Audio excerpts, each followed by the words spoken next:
A verjameš, da če mleto meso nabodeš na nabodala, spečeš na žaro, dobiš v samo nekaj minutah najbolj aromatične ražnjiče.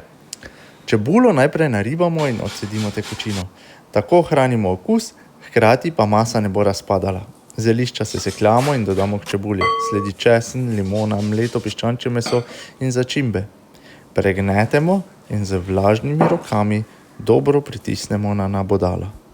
Če nam je to odveč, lahko zmes tudi razrežemo in spečemo kot dolge čevapčiče na vročem žaru. Nato se lotimo priloge. Kot prilogo izberemo nekaj svežega, na primer paradižnik, kumaro, čebulo, zelišča. Nastane slastna solata, tudi brez omake ne gre. Danes bo za osnovo humus, čičerikin namaz, ki bo čudovito povezal okuse. Zakurimo žar in ko je vroč, enakomerno spečemo piščančje kofte. Popečemo še tortilje in postrežemo z našo svežo solato in omako. Gre za odličen obrok za piknike, druženja in praznovanja. Pa dober tek!